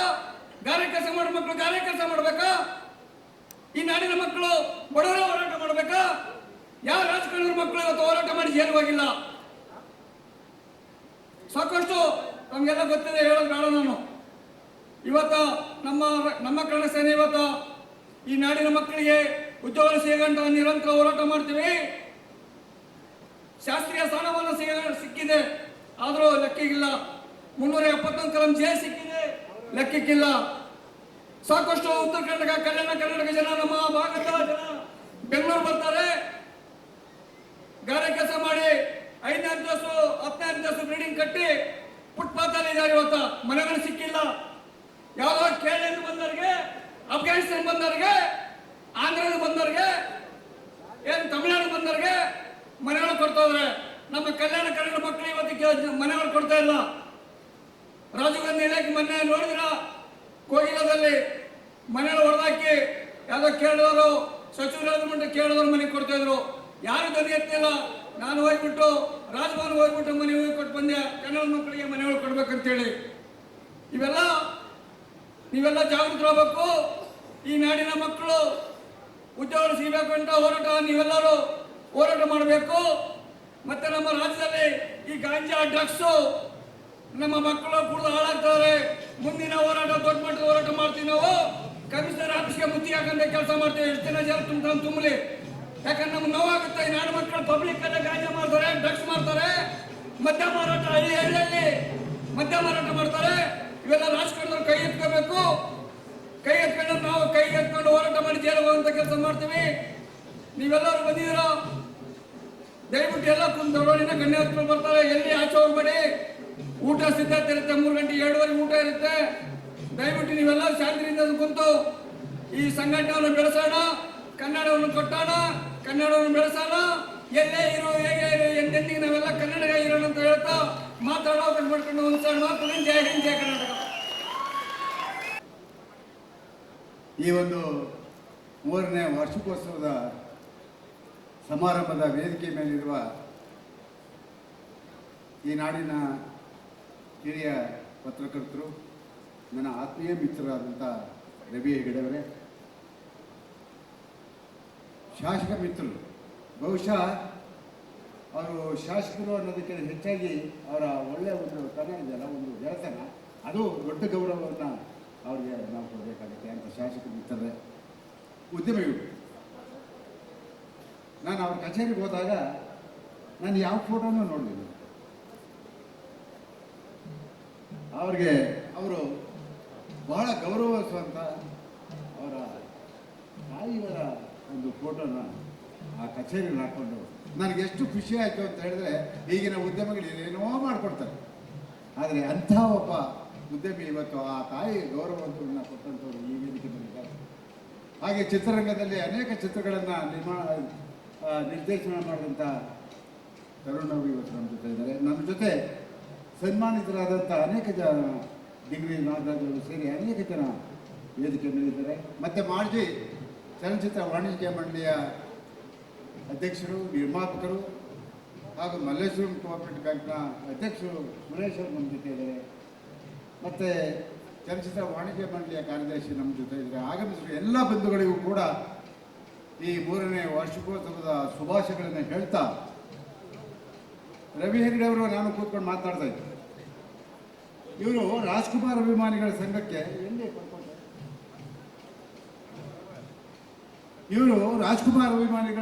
ಇವರೆಲ್ಲ ಬೇರೆಗಳು. ಶಿವಾಜಿನಗರದಲ್ಲಿ ಪ್ರಪ್ರಥಮವಾಗಿ ಒಂದು ಕನ್ನಡ ಸಂಘಟನೆಯನ್ನು ಮಾಡಿದ್ದು ಬಸವರಾಜ ಪಡ್ಕೋಟಿ, ಅದು ರಾಜ್ಕುಮಾರ್ ಅಭಿಮಾನಿಗಳ ಸಂಘ. ಅಲ್ಲಿ ಶಿವಾಜಿನಗರದ ಎಲ್ಲಿ ಕನ್ನಡ ತನ ಇಲ್ವೋ ಅಂತಹ ದಂಡು ಪ್ರದೇಶದಲ್ಲಿ ರಾಜ್ಕುಮಾರ್ ಅಭಿಮಾನಿಗಳ ಸಂಘವನ್ನು ಮಾಡಿಕೊಂಡು ಇವತ್ತು ನಮ್ಮ ಕರ್ನಾಟಕ ಸೇನೆ ರಾಜ್ಯಾಧ್ಯಕ್ಷರಾಗಿದ್ದಾರೆ. ಅವತ್ತು ಸುಮಾರು 15-16 ಸಾವಿರ ಸಂಘಟನೆಗಳನ್ನ ನಾನು ಇಡೀ ಕರ್ನಾಟಕದಲ್ಲಿ ಮಾಡಿದ್ದೆ. ಆಗಿನ ಚಳುವಳಿ ಕೇವಲ ಬೆಂಗಳೂರು ನಗರಕ್ಕೆ ಮಾತ್ರ ಸೀಮಿತವಾಗಿತ್ತು. ಆ 15,000 ಸಂಘಟನೆಯನ್ನು ಕಟ್ಟಿಕೊಂಡು ಇಡೀ ಕರ್ನಾಟಕದಲ್ಲಿ ಕನ್ನಡದ ಹೋರಾಟವನ್ನು ನಿರೂಪಿಸಿದ್ದು ರಾಜ್ಕುಮಾರ್ ಅಭಿಮಾನಿಗಳು. ಅದಕ್ಕೆ ಕಾರಣ ಅವತ್ತಿನ ಗೋಕಾಕ್ ಚಳುವಳಿ 82ರಲ್ಲಿ ಆದಂಥ ಗೋಕಾಕ್ ಚಳುವಳಿ. ದಂಡು ಪ್ರದೇಶದಲ್ಲಿ ಕನ್ನಡ ಇರಲಿಲ್ಲ. ದಂಡು ಪ್ರದೇಶದಲ್ಲಿ ಒಂದು ಕನ್ನಡ ಬಾವುಟವನ್ನು ಹಾರಿಸೋಕ್ಕಾಗ್ತಿರ್ಲಿಲ್ಲ. ಅಂತಹ ಸಂದರ್ಭದಲ್ಲಿ ರಾಜ್ಕುಮಾರ್ ಅಭಿಮಾನಿಗಳ ಸಂಘ ದಂಡು ಪ್ರದೇಶಕ್ಕೆ ದಂಡೆತ್ತಿ ಅಲ್ಲಿ ಕನ್ನಡತನವನ್ನು ಮೆರೆಸಿದ್ದು ರಾಜ್ಕುಮಾರ್ ಅಭಿಮಾನಿಗಳ ಸಂಘ ಅಂತ ಹೇಳ್ಕೊಳ್ಳೋದಕ್ಕೆ ನಾನು ಇಷ್ಟಪಡ್ತೀನಿ. ಸ್ನೇಹಿತರೆ, ಇದೆಲ್ಲದಕ್ಕಿಂತ ಹೆಚ್ಚಾಗಿ ನಮ್ಮ ರಾಜುಗೌಡರು ಕೇಳಿಸ್ಕೋಬೇಕು. ಪದ್ಮನಾಭರ ನಗರದಿಂದ ಈಗ ಏನು ಆರಿಸಿ ಬರ್ತಾ ಇದ್ದಾರೋ ಅಶೋಕ್ ಅವರು, ಅವತ್ತು ಅವರು ವಾಸ ಇದ್ದಿದ್ದು ಜಾಲಹಳ್ಳಿ. ನಿಮಗೆ ಗೊತ್ತು, ಜಾಲಹಳ್ಳಿ ರಾಜ್ಕುಮಾರ್ ಸಂಘದ ಒಬ್ಬ ಅಧ್ಯಕ್ಷನಾಗಿ ಆ ಶಾಖೆ ನಿಂತು ಇವತ್ತು ವಿಧಾನಸೌಧದಲ್ಲಿ ವಿರೋಧ ಪಕ್ಷದ ನಾಯಕರಾಗಿ ಕೂತಿದ್ದಾರೆ. ಹಲವಾರು ಬಾರಿ ವೇದಿಕೆ ಮೇಲೆ ಅವರು ಕೂತಿದ್ದಾಗ, ನಾನು ಕೆಳಗಡೆ ಕೂತಿದ್ದಾಗ ಇಲ್ಲಿರ್ಬೇಕಾದವರು ಅಲ್ಲಿದ್ದಾರೆ, ಅಲ್ಲಿರ್ಬೇಕಾದವ್ರನ್ನ ನಾನು ಇಲ್ಲಿದ್ದೀನಿ. ನನಗೆ ಭಾಷಣ ಹೇಳ್ಕೊಟ್ಟಂಥವರು ಅವಾಗಿನ ರಾಜ್ಕುಮಾರ್ ಅಭಿಮಾನ ಸಂಘದ ಅಧ್ಯಕ್ಷರು ಸಾರಾ ಗೋವಿಂದ್ ಅವರು ಅಂತ ಹೇಳಿ ಇವತ್ತಿಗೂ ಕೂಡ ಅದನ್ನು ನೆನಪು ಮಾಡ್ಕೊಳ್ತಾರೆ. ಏನಾಗಲಿ, ಅಧಿಕಾರ ಬಂದಿರ್ಬೋದು, ಬರಲಿ, ನಾವೇನು ಬೇಡನಲ್ಲ. ಆದರೆ ಅದು ನೆನಪಿದೆಯಲ್ಲ, ಅದನ್ನು ಉಳಿಸ್ಕೊಳ್ಳೋದಿದೆಯಲ್ಲ, ಅದು ಭಾಳ ಉತ್ತಮ. ಇವತ್ತಿಗೂ ಕೂಡ ಭಾಳಷ್ಟು ಜನ ನಮ್ಮ ಹೆಸರನ್ನು ಹೇಳ್ತಾರೆ. ಭಾಳಷ್ಟು ಜನ ರಾಜ್ಕುಮಾರ್ ಅಭಿಮಾನಿಗಳ ಸಂಘದಿಂದ ಇವತ್ತು ಬೇರೆ ಬೇರೆ ಅನೇಕ ಸ್ಥಾನಮಾನಗಳನ್ನು ಪಡ್ಕೊಂಡಿದ್ದಾರೆ. ಅವರೆಲ್ಲರಿಗೂ ಶುಭವಾಗಲಿ. ನಾನು ಅವರಿಗೆಲ್ಲರೂ ಒಳ್ಳೆಯದನ್ನು ಬಯಸ್ತೇನೆ. ಯಾಕೆ ಅಂತ ಹೇಳಿದ್ರೆ ನನ್ನ ಜೊತೆನೇ ಇರಬೇಕು ಅಂತ ಹೇಳಿ ನನಗೇನು ಆಸೆ ಇದೆ. ಯಾಕೆ ಅಂತ ಹೇಳಿದ್ರೆ ಒಬ್ಬೊಬ್ಬರದ್ದು ಹೋರಾಟಗಾರದ್ದು ಒಂದೊಂದು ಚರಿತ್ರೆ ಇದೆ. ಬಡಕೋಟೆದು ಒಂದು ಚರಿತ್ರೆ ಇದೆ, ಸಾರಾ ಗೋವಿಂದ್ ಒಂದು ಚರಿತ್ರೆ ಇದೆ. ನಾನು ಹೇಳೋದು ಮಾಡ್ತೇನೆ. ನಾರಾಯಣಗೌಡರು ಇವತ್ತೇನು ರಕ್ಷಣಾ ವೇದಿಕೆಗೆ ರಾಜ್ಯಾಧ್ಯಕ್ಷರಿಗಿದ್ದರೋ ಇದನ್ನು ಬಡಕೋಟೆ ಒಪ್ಕೋತಾರೆ. ನಾರಾಯಣಗೌಡರು ಅವತ್ತು ವೀನೂರು ರಸ್ತೆಯ ರಾಜ್ಕುಮಾರ್ ಅಭಿಮಾನ ಸಂಘದ ಶಾಖೆಯ ಅಧ್ಯಕ್ಷರಾಗಿದ್ದರು. ಇವತ್ತು ಒಂದು ಸಂಘಟನೆಯನ್ನು ಮಾಡಿಕೊಂಡಿದ್ದಾರೆ. ಯಾವ ರೂಪದಲ್ಲಾದರೂ ಬೆಳೀಲಿ, ಆದರೆ ಕನ್ನಡದ ಹೋರಾಟವನ್ನು, ಕನ್ನಡದ ಕೆಲಸವನ್ನು ನಾವೆಲ್ಲರೂ ಸೇರಿ ಒಟ್ಟಾಗಿ ಮಾಡಬೇಕಾಗಿದೆ. ಕಳೆದ ಒಂದು 20 ದಿನಗಳ ಹಿಂದೆ ಇದೇ ವೇದಿಕೆಯಲ್ಲಿ ಎಲ್ಲ ಕನ್ನಡಪರ ಸಂಘಟನೆಗಳು ಸೇರಿ ಜನರಾಜ್ಯೋತ್ಸವ ಕಾರ್ಯಕ್ರಮವನ್ನು ಮಾಡಿ ಅತ್ಯಂತ ಹಿರಿಯ ಹೋರಾಟಗಾರರು ವಾಟಾಳ್ ನಾಗರಾಜ್ ಅವರಿಗೆ ನಾವು ಸನ್ಮಾನ ಮಾಡಬೇಕು ಅಂದಾಗ ಅವರು ನಮಗೆ ಸಿಗಲಿಲ್ಲ. ಹಾಗಾಗಿ ಎಲ್ಲರೂ ಸೇರಿ ಅವರಷ್ಟೇ ಹೋರಾಟವನ್ನು ನೀವು ಮಾಡಿದ್ದೀರಾ, ಆ ಸನ್ಮಾನ ನಿಮಗೆ ಮಾಡ್ತೀವಿ ಅಂತೇಳಿ ಮಾಡಿದ್ರು. ಇದೇನು ಅಂದರೆ ನನಗೆ ಇದೆಲ್ಲ ಆಗಬೇಕು, ಇದು ಕನ್ನಡದ ಬೆಳವಣಿಗೆ ಭಾಳ ಸೂಕ್ತವಾಗಿದೆ. ಇವತ್ತು ಇಮ್ಮಡಿ ಪುಲಿಕೇಶಿ ಅವರ ಪ್ರಶಸ್ತಿಯನ್ನು ನಾನು ಕೊಟ್ಟಿದ್ದೀನಿ. ನಾನು ಎಷ್ಟು ಯೋಗ್ಯನೋ ಏನೋ ಗೊತ್ತಿಲ್ಲ, ಅದು ನಿಮ್ಮ ವಿವೇಚನೆಗೆ ಬಿಟ್ಟಿದ್ದೀನಿ. ನೆನೆ ಯಾವುದೋ ಒಂದು ಕಾರ್ಯಕ್ರಮಕ್ಕೆ ಒಂದು ವಾಹಿನಿಯವರು ನನ್ನನ್ನು ಕರೆದಿದ್ದರು. ಅಲ್ಲಿ ಅನೇಕ ಚರ್ಚೆಗಳಾದಾಗ ನಾನು ಅನೇಕ ಪ್ರಶ್ನೆಗಳನ್ನು ಕೇಳಿದ್ರು. ರಾಜ್ಕುಮಾರ್ ಅಭಿಮಾನಿಗಳ ಸಂಘವನ್ನು ಕರ್ನಾಟಕದಾದ್ಯಂತ ಕಟ್ಟಿ ನೀವು ಬೇಕಾದಷ್ಟು ವಸೂಲಿ ಮಾಡಿದ್ದೀರಾ, ಹಣ ಮಾಡಿದ್ದೀರಾ ಅಂತ ಹೇಳಿ ಕೇಳಿದ್ರು. ನಾನು ಅವ್ರಿಗೆ ಹೇಳಿದೆ, ರಾಜ್ಕುಮಾರ್ ಅಂತ ವ್ಯಕ್ತಿತ್ವ ಬೇರೆ ಯಾರಿಗಾದ್ರೂ ಇದೆಯಾ? ಆತ್ಮವಿಮರ್ಶೆ ಮಾಡ್ಕೊಳ್ಳಿ. ರಾಜ್ಕುಮಾರ್ ಯಾವತ್ತಾದ್ರೂ ಸ್ವಾರ್ಥಕ್ಕೆ ಏನಾದರೂ ಮಾಡಿದಾರ? ಅವರ ಹೆಸರನ್ನು ಹೇಳಿ ನಾನು ರಾಜ್ಕುಮಾರ್ ಅಭಿಮಾನಿಗಳ ಸಂಘವನ್ನು ಇಡೀ ಕರ್ನಾಟಕದಲ್ಲಿ ಕಟ್ಟಿದಂಥ ಸಂದರ್ಭದಲ್ಲಿ ನಾನೇನಾದರೂ ಅಡ್ಡದಾರಿ ಹಿಡಿದ್ರೆ ರಾಜ್ಕುಮಾರ್ ಅವ್ರಿಗೆ ಏನು ಕೆಟ್ಟ ಹೆಸರು ಬರ್ಬೋದು, ನನಗೇನು ಬರ್ಬೋದು? ಅವರ ಆದರ್ಶಗಳಿಗೆ ನಾನೇನು ಗೌರವ ಕೊಟ್ಟಂಗಾಯ್ತು. ಆ ಕೆಲಸ ನಾನು ಇಂದೂ ಮಾಡಿಲ್ಲ. ನನ್ನ ಮನೆ ಬಂದು ನೋಡಿ, ಬೆಂಗಳೂರಿನಲ್ಲಿ ಇರೋದು ನನಗೆ ಒಂದೇ ಒಂದು ಆಸ್ತಿ ಅಂದರೆ ಅದು 30-40 ನಿವೇಶನ ಬಿಟ್ಟರೆ ಬೇರೆ ಏನೂ ಇಲ್ಲ ನನಗೆ ಅಂತ ಹೇಳ್ಬಿಟ್ಟು ಹೇಳಿದೆ. ಆಶ್ಚರ್ಯಪಟ್ಟರು. ಅವ್ರು ಅಂದ್ಕೊಂಡಿರ್ತಾರೆ ರಾಜ್ಕುಮಾರ್ ಅಭಿಮಾನಿಗಳ ಸಂಘಟನೆಯನ್ನು ಕಟ್ಕೊಂಡು ಇದು ಸಹಜ, ಎಲ್ಲರೂ ಕೂಡ ಅದನ್ನು ಯೋಚನೆ ಮಾಡ್ತಾರೆ. ಇವ್ರು ಸುಮ್ಮನೆ ಇರ್ತಾರೆ, ಏನೇನೋ ಮಾಡಿರ್ತಾರೆ ಅಂತ ಹೇಳ್ಬಿಟ್ಟು. ನಾನು ಯಾವತ್ತೂ ಕೂಡ ಅಂಥ ಕೆಟ್ಟ ಕಾರ್ಯಗಳಿಗೆ ಕನ್ನಡದ ಹೆಸರಿನಲ್ಲಿ ನಾನು ಅಂಥ ಕೆಲಸ ಮಾಡಲಿಲ್ಲ. ಆ ಗೌರವ, ಆ ಹೆಮ್ಮೆ ನನಗಿದೆ. ಅದನ್ನು ನೋಡಿ ಇವತ್ತು ಇಮ್ಮಡಿ ಪುಲಿಕೇಶಿ ಪ್ರಶಸ್ತಿ ಕೊಟ್ಟಿರ್ಬೋದು ಅಂತ ನಾನು ಅಂದ್ಕೊಂಡೆ. ಸ್ನೇಹಿತರೆ, ನಾನು ಇವತ್ತು ಹೇಳ್ತೀನಿ, ದಯಮಾಡಿ ಕನ್ನಡದ ಹೆಸರಲ್ಲಿ ಯಾರೂ ಕೂಡ ಸ್ವಾರ್ಥವನ್ನು ಮಾಡ್ಕೋಬೇಡಿ. ದಯಮಾಡಿ ಅನೇಕ ಜನ ಪುಣ್ಯಾತ್ಮರು ಈ ನಾಡಿಗೆ ಕೊಟ್ಟಿದ್ದಾರೆ. ಇವತ್ತೇನಾದರೂ ಕರ್ನಾಟಕದಲ್ಲಿ ಇವತ್ತು ನಾವು 70ನೇ ರಾಜ್ಯೋತ್ಸವವನ್ನು ಆಚರಣೆ ಮಾಡಿದ್ವಿ. ಸರ್, 70ನೇ ರಾಜ್ಯೋತ್ಸವವನ್ನು ಯಾತಕ್ಕೋಸ್ಕರ ಆಚರಣೆ ಮಾಡಬೇಕು? ಯಾರಿಗೋಸ್ಕರ ಮಾಡಬೇಕು? 70 ವರ್ಷದ ಹಿಂದೆ ಕನ್ನಡದ ಸಮಸ್ಯೆ ಏನಿತ್ತೋ 70 ವರ್ಷ ಕಳೆದರೂ ಅದೇ ಇದೆ. ಇದನ್ನು ಯಾರು ಮಾಡಬೇಕಾಗಿತ್ತು? ಕನ್ನಡವನ್ನು ಯಾರು ಬೆಳೆಸಬೇಕಾಗಿತ್ತು? ಯಾರು ಉಳಿಸಬೇಕಾಗಿತ್ತು? ನಮ್ಮ ನಾಳುವಂಥ ಜನ ಮಾಡಬೇಕಾಗಿತ್ತು. ಭಾಷಾವಾರ ಪ್ರಾಂತ್ಯಗಳಾದಮೇಲೆ ಕರ್ನಾಟಕದಲ್ಲಿ ಕನ್ನಡ, ಕರ್ನಾಟಕದಲ್ಲಿ ಕನ್ನಡಿಗ, ಇಲ್ಲಿ ನಮ್ಮ ಸಾರ್ವಭೌಮತ್ವ ಕನ್ನಡ ಅನ್ನೋದನ್ನು ಎಲ್ಲರೂ ಹೇಳಬೇಕಾಗಿತ್ತು. ಅದನ್ನು ಮಾಡಲಿಲ್ಲ ನಮ್ಮ ಜನ. ತಮಿಳುನಾಡು, ಆಂಧ್ರ, ಕೇರಳ ಎಲ್ಲ ರಾಜ್ಯಗಳನ್ನು ನೋಡಿದಾಗ ನಮಗೆ ನೋವಾಗುತ್ತೆ. ಈಗ ತಾನೇ ನಮ್ಮೆಲ್ಲರ ನೆಚ್ಚಿನ ಶಾಸಕರು ಅದು ಕನ್ನಡ ಹೋರಾಟಕ್ಕೆ ಕೊಟ್ಟಂತ ಗೌರವ ಅಂತ ಹೇಳ್ಬಿಟ್ಟು ನಾನು ಅನ್ಕೊಂಡಿದ್ದೀನಿ. ಬೇಡ್ಕೊಂಡು ಹೋಗಲ್ಲ ನಾವು. ಜೈಲಿಗೆ ಬೇಕಾದ ಕಳಿಸಿ ಹೋಗ್ತೀವಿ, ಬೇಡಲ್ಲ. ಇನ್ನೂ ಬೇಕಾದ್ರೆ 40 ಹಾಕಿ ನಾವು ಸಹಿಸ್ಕೊಡ್ತೀವಿ, ಆದರೆ ಬೇಡ್ಕೊಂಡು ಹೋಗಲ್ಲ. ಆದರೆ ಅದನ್ನು ನೀವು ವಾಪಸ್ ತಗೊಳ್ಳೋ ಕೆಲಸ ಮಾಡಿದ್ರೆ ಅದು ನೀವು ಕನ್ನಡ ಪರ ಹೋರಾಟಗಾರರಿಗೆ ಕೊಟ್ಟ ದೊಡ್ಡ ಗೌರವ ಅಂತ ಹೇಳ್ಬಿಟ್ಟು ನಾನು ಅನ್ಕೊಂಡಿದ್ದೀನಿ. ಹಾಗಾಗಿ ಇವತ್ತು ವಿವಿಧ ಕ್ಷೇತ್ರಗಳಲ್ಲಿ ಸೇವೆಯನ್ನು ಮಾಡಿದಂಥ ಮಹಾನ್ ಸಾಧಕರಿಗೆ, ಮಹಾನ್ ವ್ಯಕ್ತಿಗಳ ಹೆಸರನ್ನ ಇಟ್ಟು ಅವರಿಗೆ ಗೌರವವನ್ನು ಅರ್ಪಣೆ ಮಾಡಿದ್ದಾರೆ. ಮತ್ತೊಮ್ಮೆ ತಮ್ಮೆಲ್ಲರಿಗೂ ಅಭಿನಂದಿಸಿ, ಆಯ್ತಪ್ಪ ನೀನು ಬೇಕಾದ ಬೇಡಿ ಅಂದು ಹೋಗಿ ಅಲ್ಲಿ ಬಂದ ತಕ್ಷಣ ಹೋಗಿ ಇಳಿದು ಅವ್ರ MES ಅವರಿಗೆ ಮುಖಕ್ಕೆ ಮಸಿ ಗಿಸಿ ಎಲ್ಲ ಬಡ್ದ. ಅವಾಗೆಲ್ಲ ದೊಡ್ಡ ಕೇಸ್ಗಳಾಯ್ತು, ದೊಡ್ಡ ನ್ಯೂಸ್ ಆಯ್ತು. ಇವ್ರು LHಗೆ ಹೆಂಗೆ ಬಂದರು ಅಂತ ಎಲ್ಲ ಎನ್ಕ್ವೈರಿ ಆಯ್ತು. ನಾನು ಹೇಳಿದ LHಗೆ ನಾನು MLA ನಮ್ಮ ಭಾಗದಲ್ಲಿ ಕರ್ಕೊಂಬಂದಿನಿ, ಒಳಗಾಗ್ತಾರೆ ಅವ್ರು ಕೂಡ ನಮ್ಮನ್ನು ಒಳಗಾಕಂತ ಹೇಳಂತ ಕೆಲಸವನ್ನು ಮಾಡಿದೆ.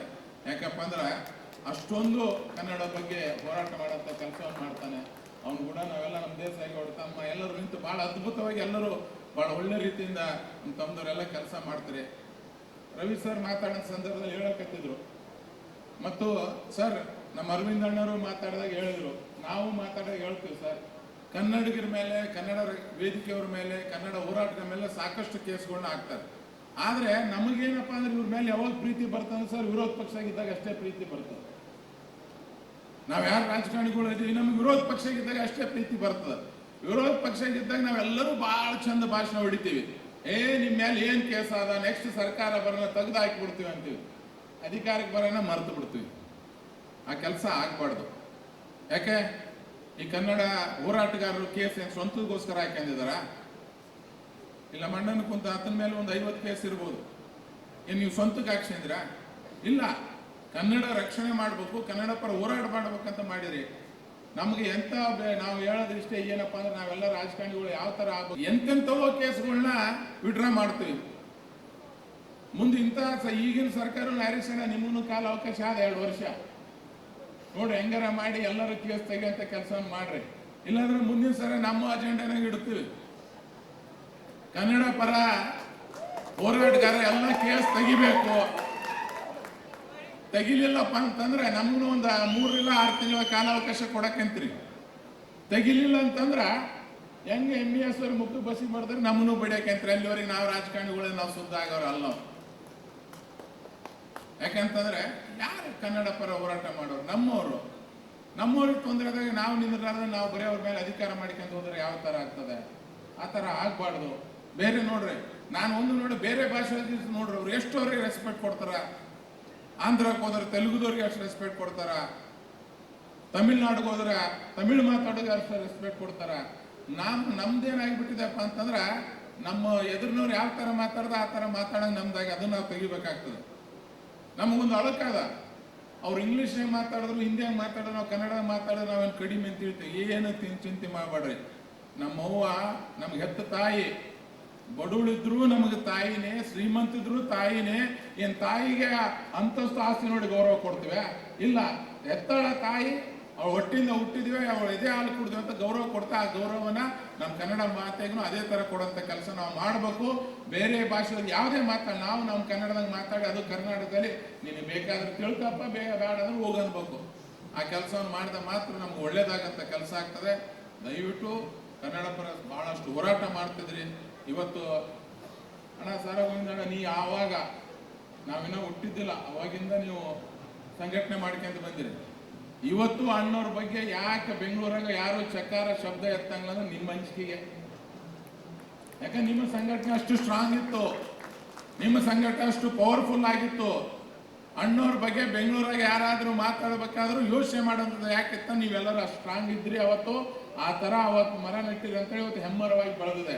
ಹಂಗಾಗಿ ಇವತ್ತು ಯಾರು ಇವತ್ತಿಗೂ ಅಣ್ಣವ್ರ ಬಗ್ಗೆ ಆಗಲಿ, ದೊಡ್ಡ ಕುಟುಂಬದ ಕುಟುಂಬದವ್ರ ಬಗ್ಗೆ ಆಗಲಿ ಯಾರ ಬಗ್ಗೆನೂ ಮಾತಾಡಕ್ಕೆ ಹೋಗಲ್ಲ. ಯಾಕಂದ್ರೆ ನಿಮ್ಮ ಸಂಘಟನೆ ಅಷ್ಟು ಪವರ್ಫುಲ್ ಇತ್ತು. ಇವತ್ತು ಕನ್ನಡ ಸಂಘಟನೆನೂ ಅಷ್ಟು ಪವರ್ಫುಲ್ ಇದೆ ಅಂತೇಳಿ ಇವತ್ತು ಬೆಂಗಳೂರು ಎಲ್ಲರಿಗೂ ನಮ್ಗೆ ಅನುಕೂಲ ಆಗ್ಯದ. ಇಲ್ಲಿಗೆ ನಾವು ಸ್ಟಾರ್ಟಿಂಗ್ನಾಗ ಬಂದಾಗ ನಾವು ಯಾವ್ದಾರು ಕಟಿಂಗ್ ಶಾಪಿಗೆ ಹೋದ್ರು ನಮ್ಗೆ ಕೇಳೋರು, ಹೇರ್ ಕಟ್ ಮಾಡೋ ಸಲೂನ್ ಹೋದ್ರು ನಾವು ಸ್ವಲ್ಪ ದಪ್ಪಗ ಕರ್ರಗೆ ಎತ್ತರಿದ ನೋಡ ಒಣಕ್ಕಮ್ಮಣ ಅನ್ನೋರು. ನಮ್ಗೆ ಇವ ಯಾಕೆ ಕಣಮ್ಮ ಅಂತನಂತ ನಮಗೆ ಚಿಂತೆ. ಆಮೇಲೆ ಅವರು ಏನೋ ಅಂತೀರಿ ನಮಗೆ ಬರಂಗಿಲ್ಲ, ಕನ್ನಡದ ಮಾತಾಡಪ್ಪ ಅಂದ ಕನ್ನಡ ಮಾತಾಡ್ತಿದ್ರು. ಹಂಗಾಗಿ ಅದ್ರ ಬೇರೆ ನಮ್ಮ ಭಾಷೆ ಸ್ವಲ್ಪ ಬೇರೆನೇ ಆಗ್ತದೆ. ಇರೋದೇ ಹಂಗಾದ್ರೆ ಏನು ಮಾಡಕ್ ಬರಂಗಿಲ್ಲ. ಮಾತಾಡೋದು ಭಾಳ ಖುಷಿ ಆದಾಗ್ನು ನಮ್ಗೆ ಒಳ್ಳೆ ಭಾಷೆನೇ ಬರ್ತದ. ಸಿಟ್ಟಿಗೆ ಬಂದ್ರೆ ಒಳ್ಳೆ ಭಾಷೆ ಬರ್ತಿಲ್ಲ. ಕಾರ್ಯ ಸಣ್ಣಗೆ ಮಾತಾಡ್ಬಿಟ್ಟು ಅಂದ್ರೆ 3 ದಿನ ಚಿಂತೆ ಮಾಡ್ತಾನೆ, ಅಣ್ಣ ಏನಂದ ರಾಜುಗೌಡ ಹಿಂಗ ಅಂತಾನೆ. ಅದಕ್ಕೆ ನಮ್ಮ ಭಾಷೆ ಏನಿದ್ರು ನಮ್ಮ ಉತ್ತರ ಕರ್ನಾಟಕದಾಗ ಮಾತಾಡ್ತೀವಿ, ನಿಮ್ಮ ಹತ್ರ ಫಿಲ್ಟರ್ ಹಾಕಿ ನಾವು ಮಾತಾಡ್ತೀವಿ. ಆ ಭಾಷೆಯಲ್ಲಿ ಮಾತಾಡಕ್ ಕುಂತ ಅಂದ್ರೆ ನಡೆಯಂಗಿಲ್ಲ. ಹರಿಸಣ್ಣ ಈಗ ನಮ್ಮ ಸ್ಪೀಕರ್ ಆರಲ್ಲ, ಸ್ಪೀಕರು ನಾವು ಕ್ರಿಕೆಟ್ ಮ್ಯಾಚ್ ಆಡ್ತಿದ್ದೇವೆ ಸರ್ ದಾವಣಗೆರೆಯಲ್ಲಿ, ರಾಜ್ ಕಪ್ ಅಣ್ಣ ಬಂದೆಲ್ಲ ಅದು ಮಾಡಿದ್ರು. ನಾನು ಆ ಟೀಮಿನ ಕ್ಯಾಪ್ಟನ್ ಇದ್ದೆ. ನಮ್ಮ ಸ್ಪೀಕರ್ ಒಂದು ಕ್ಯಾಚ್ ಬಿಟ್ಬಿಟ್ರು. ಅವಾಗ ಶಾಸಕರಿದ್ರು, ಕ್ಯಾಚ್ ಬಿಟ್ಬಿಟ್ರು. ನಾಂದೆ ಎಂತ ಕ್ಯಾಚ್ ಬಿಟ್ಟೆ ಅಂತ ನಮ್ಮ ಭಾಷೆದಾಗ ಏನೋ ಅಂದ್ಬಿಟ್ಟೆ. 3 ದಿನ ನನಗೆ ಫೋನ್ ಮಾಡಿದ್ರು, ಎಂಥದ್ದು ಮಹಾರಾಜ ಎಂಥದ್ದು ಅಂದ್ಬಿಟ್ಟೆ. ನಮ್ಮ ಹತ್ರ ಇದು ಕಾಮನಪ್ಪ ಬಿಟ್ಬಿಡು ಅಂತಂದೆ. ಇಲ್ಲ ನೀನು ಎಂಥ ಮಾತು ಅಂದ್ಬಿಟ್ಟೆ, ಅದ ಹೋಗ್ಬಿಡಲ್ಲ ಮತ್ತೆ ಅದೇ ಅಂದೆ. ನಾವು ಎಂತ ಕ್ಯಾಚ್ ಬಿಟ್ಟೆ, ನೀ ನನ್ನ ತಾಯಿಗೆ ಅಂದೆ. ನಮ್ಮ ಹತ್ರ ಕಾಮನಪ್ಪ, ಇಲ್ಲಿ ಏನು ಗುರು ಅಂದಾಗ ಏನೋ ನಿಮ್ಮ ಮೌನ ಅಂದ್ರೆ ನಮ್ಮ ಹತ್ರ ಹಂಗ ಬಿಟ್ಬಿಡೋ ಮರಾಯ ಅಂತಂದೆ. ಇವತ್ತು ನಾನು ನೋಡೋಣ ಸ್ಪೀಕರ್ ಅವರು ನಗುತ್ತಾರೆ. ಯಾಕಂದ್ರೆ ಒಂದೊಂದು ಭಾಷೆ ಆ ಥರ ಇರ್ತದೆ, ಆತ್ಮೀಯತೆಯಿಂದ ಬಂದಾಗ ಆ ಥರ ಬರ್ತದೆ.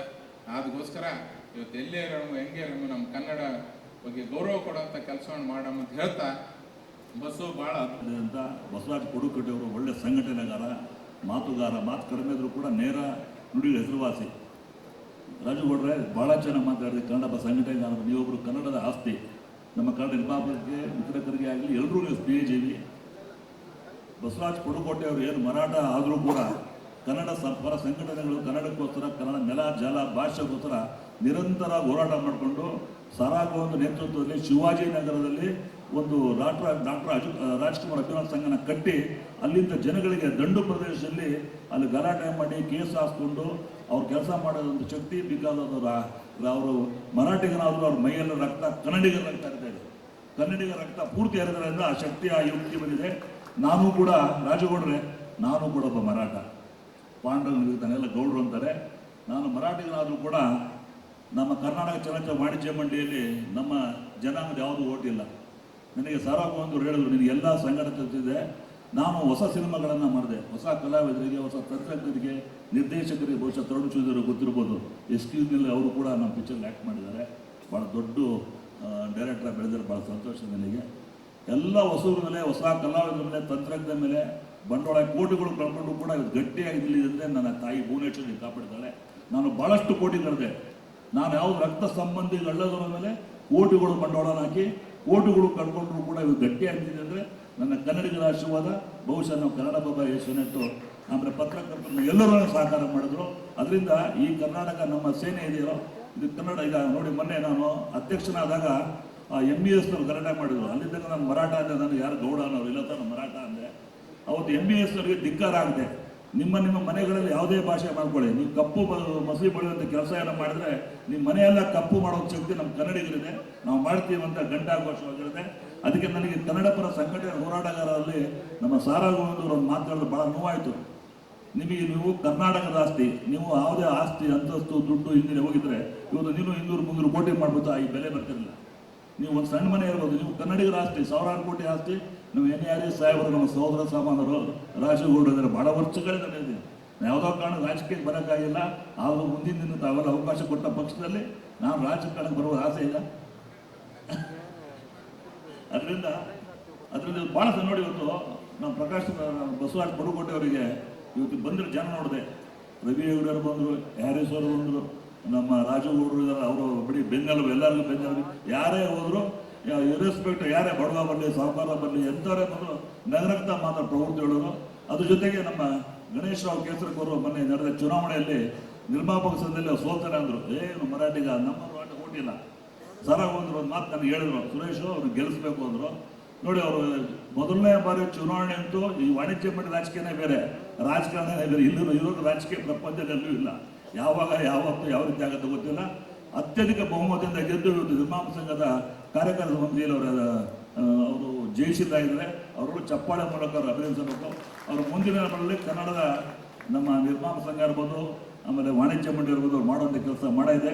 ಮತ್ತೊಮ್ಮೆ ನನಗೆ ಮಾತಾಡೋಕೆ ಅವಶ್ಯ ಕೊಟ್ಟ ಎಲ್ಲ ಗಣ್ಯಾತಿಗಳಿಗೆ ನಮಸ್ಕರಿಸ್ತಾ, NARS ಅವರು ಮಂತ್ರಿಗಳಾಗಲಿ ಮುಂದಿನ ವಿಷಯ ಬರಲಿ ಅಂತ ಕೇಳ್ಕೊಂತ ಈ ವೇದಿಕೆಯಲ್ಲಿ ನಾವೇ ಭಾಳ ವಿಜೃಂಭಣೆಯಿಂದ ನಾವು ಅವರ ವಿಜಯ ಸಮಾರಂಭ ನೋಡಿ. ನನ್ನ ಹೊಡ್ಕೊಂಡು ಹೇಳ್ತಾರೆ, ನನ್ನ ಬೆನ್ನೆಲುಬಾಗಿದ್ದಾರೆ. ಅವ್ರು ಯಾವುದು ಯಾರ್ಯಾರು ನಮ್ಗೆ ಈಗಿನ 35 ದಿವಸ ನೋಡ್ತಾ ಇದ್ದೀನಿ. ಇದು ಹೆಂಗಿದ್ರು ಹಂಗೆ ಇದ್ದಾರೆ. ಬರ್ತಾ ಬರ್ತಾ ತುಂಬ ಸ್ಮಾರ್ಟ್ ಆಗ್ತಾ ಇದ್ದಾರೆ ರವಿ.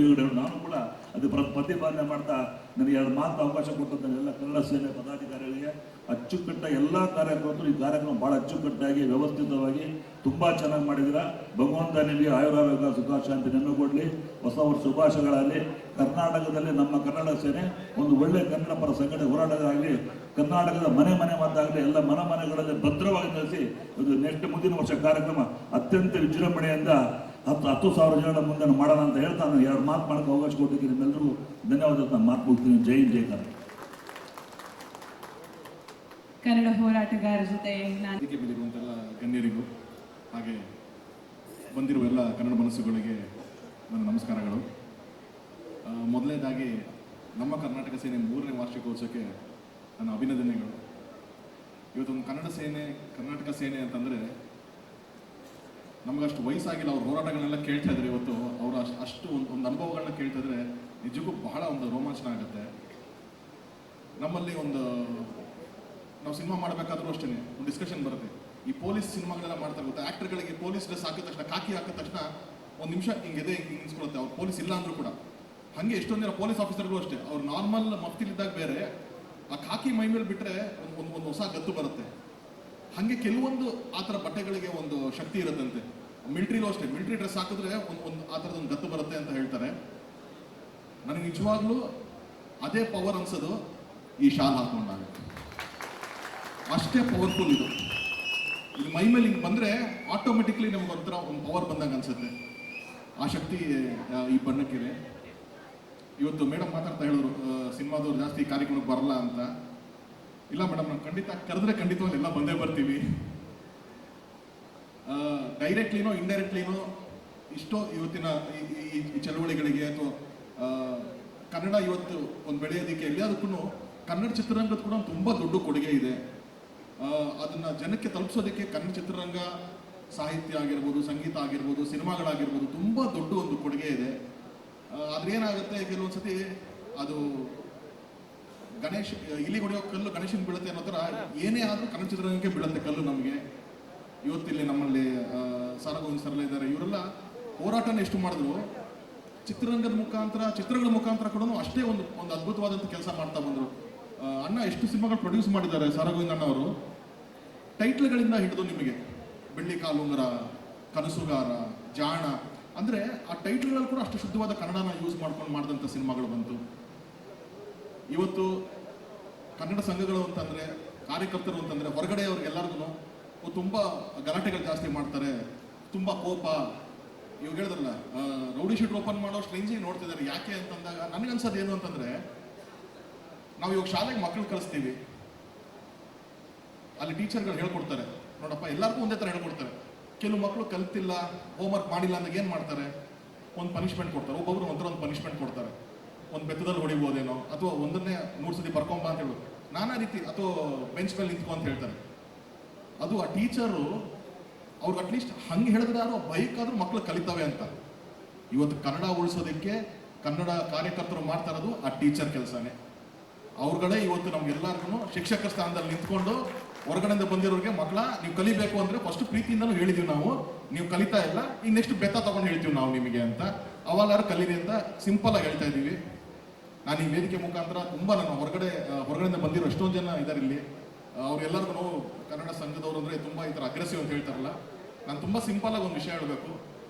ನಾವೆಲ್ಲರಿಗೂ ಫೋನ್ ಯೂಸ್ ಮಾಡ್ತಾ ಇರ್ತೀವಲ್ಲ, ವೈಫೈ ಅಂತ ಕಾಮನ್ ಆಗಿ ಗೊತ್ತಿರುತ್ತೆ ಎಲ್ಲರಿಗೂ. ನಾವು ಎಲ್ಲೇ ಹೋದ್ರೂ ಒಂದು ಫ್ರೀ ವೈಫೈ ಸಿಗುತ್ತೆ ಅಂದರೆ ಒಂದು ವೈಫೈ ಕನೆಕ್ಟ್ ಮಾಡ್ಕೋತೀವಿ. ಅದ್ರ ತಕ್ಷಣ ಕನೆಕ್ಟ್ ಆಗಲ್ಲ ವೈಫೈ. ಏನು ಅಂದರೆ ಲೋಕಲ್ ಒಂದು ಪಾಸ್ವರ್ಡ್ ಕೇಳುತ್ತೆ ಎಲ್ಲರಿಗೂ. ನೀವೆಲ್ಲರ ಮನೆಗಳಲ್ಲೂ ಇರುತ್ತೆ ವೈಫೈ ಅಂತಂದರೆ ಒಂದು ಪಾಸ್ವರ್ಡ್ ಅಂತ ಕೇಳುತ್ತೆ. ಒಂದು ಪಾಸ್ವರ್ಡ್ ಹೊಡೆದ್ರೆ ಆಮೇಲೆ ಕನೆಕ್ಟ್ ಆಗುತ್ತೆ. ಹಾಗೆ ನೀವು ಹೊರಗಡೆಯಿಂದ ಬಂದಿರೋರು ನಮ್ಮನ್ನು ಕನೆಕ್ಟ್ ಆಗಬೇಕು ಅಂದರೆ ನಿಮಗೊಂದು ಪಾಸ್ವರ್ಡ್ ಇದೆ. ಆ ಪಾಸ್ವರ್ಡೇ ಮರ್ಯಾದೆ. ನೀವು ನಮಗೆ ಮರ್ಯಾದೆ ಕೊಟ್ಟರೆ ನಾವು ಕನೆಕ್ಟ್ ಆಗ್ತೀವಿ ನಿಮಗೆ. ಜಸ್ಟ್ ಮರ್ಯಾದೆ ಕೊಡೋಂಥ ಕಲೀರಿ. ನಮ್ಮ ಭಾಷೆಗೆ, ನಮ್ಮ ನಾಡಿಗೆ, ನಮ್ಮ ಎಲ್ಲ ಪ್ರತಿಯೊಂದು ಕನ್ನಡ ಏನೇನಿದೆ ಅದೆಲ್ಲದಕ್ಕೂ ನೀವು ಮರ್ಯಾದೆ ಕೊಟ್ಟರೆ ನಾವು ತುಂಬ ಸಿಂಪಲಾಗಿ ಕನೆಕ್ಟ್ ಆಗ್ತೀವಿ. ಅದಕ್ಕಿಂತ ಜಾಸ್ತಿ ನಾವೇನು ಎಕ್ಸ್ಪೆಕ್ಟ್ ಮಾಡಲ್ಲ. ಸೊ ಮತ್ತೊಮ್ಮೆ ನನಗೆ ಈ ಕಾರ್ಯಕ್ರಮ ಕರೆಸಿದ್ದಕ್ಕೆ ಬಸವರಾಜಣ್ಣನಿಗೆ, ಕರ್ನಾಟಕ ಸೇನೆಯ ಈ ಕಾರ್ಯಕ್ರಮದಲ್ಲಿ ವೇದಿಕೆಯಲ್ಲಿ ಆಸೀನರಾಗಿರುವಂಥ ಕನ್ನಡದ ಹೋರಾಟಗಾರರು, ಗೋಕಾಕ್ ಚಳವಳಿಯಲ್ಲಿ ಎಲ್ಲ ಕನ್ನಡ ಹೋರಾಟಗಾರರನ್ನ, ಕಲಾವಿದರನ್ನ ಒಟ್ಟಿಗೆ ಸೇರಿಸಿ ಆಂದೋಲನದ ಸೂತ್ರಧಾರಿಗಳಾದಂಥ ಸಾರಾ ಗೋವಿಂದ್ ಅವರೇ, ನನ್ನ ಸ್ನೇಹಿತರಾದಂಥ ಮಾಜಿ ಶಾಸಕರು, ಮಾಜಿ ಮಂತ್ರಿಗಳಾದಂಥ ರಾಜುಗೌಡ್ರೆ ಮತ್ತು ಈ ಕಾರ್ಯಕ್ರಮದ ಸೂತ್ರಧಾರಿಗಳಾದಂಥ ದಯಾನಂದ್ ಅವರೇ, ಕನ್ನಡದ ವಿಷಯವಾಗಿ ಪಕ್ಷ ಭೇದ ಮರೆತು ನಾವೆಲ್ಲರೂ ಒಂದೇನೆ.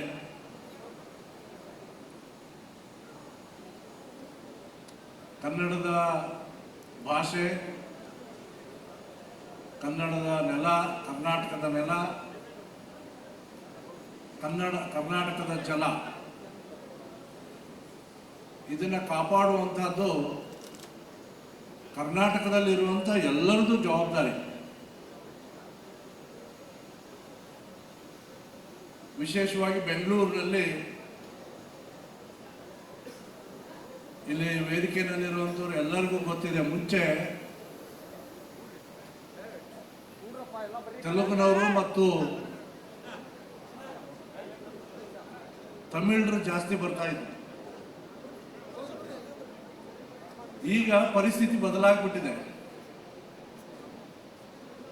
ಬೆಂಗಳೂರು ಸಿಲಿಕಾನ್ ಸಿಟಿ ಅಂತ ನಾವು ಕರಿತೀವಿ ಈಗ. ಅದರಲ್ಲೂ ನಮ್ಮ ಕ್ಷೇತ್ರದಲ್ಲಿ, ಬೆಂಗಳೂರು ದಕ್ಷಿಣ ಕ್ಷೇತ್ರದಲ್ಲಿ ಮತ್ತು ಈಗ ಸ್ವಲ್ಪ ಸರ್ವಜ್ಞ ನಗರದಲ್ಲಿ, ದೇವನಹಳ್ಳಿನಲ್ಲಿ ಈ ಸಾಫ್ಟ್ವೇರ್ ಕಂಪನಿಗಳು ಬರ್ತಾ ಇದ್ದಾವೆ. ನಾನು ಎಲ್ಲಿ ಕನ್ನಡಿಗರಲ್ಲದೇ ಇರೋ ಕಾರ್ಯಕ್ರಮಕ್ಕೆ ಹೋಗ್ತೇನೆ, ಅಲ್ಲಿ ನಾನು ವಿನಂತಿ ಮಾಡ್ಕೊಳ್ಳೋದೇ ಇದನ್ನು, ನೀವು ಬೆಂಗಳೂರಿಗೆ ಬಂದಿದ್ದೀರಾ, ಕರೋನಾದಲ್ಲಿಯೂ ಕೂಡ ವಾಪಸ್ ಹೋಗಿರ್ತಕ್ಕಂಥವ್ರು ಕರೋನಾ ಅಲೆ ಹೋದ ಮೇಲೆ ಮತ್ತೆ ವಾಪಸ್ ನೀವು ಬಂದಿದ್ದೀರಿ ಇಲ್ಲಿಗೆ. ಹೀಗಾಗಿ ಬೆಂಗಳೂರಿನಲ್ಲಿ ಮನೆ ಖರೀದಿ ಮಾಡಿದ್ದೀರಿ,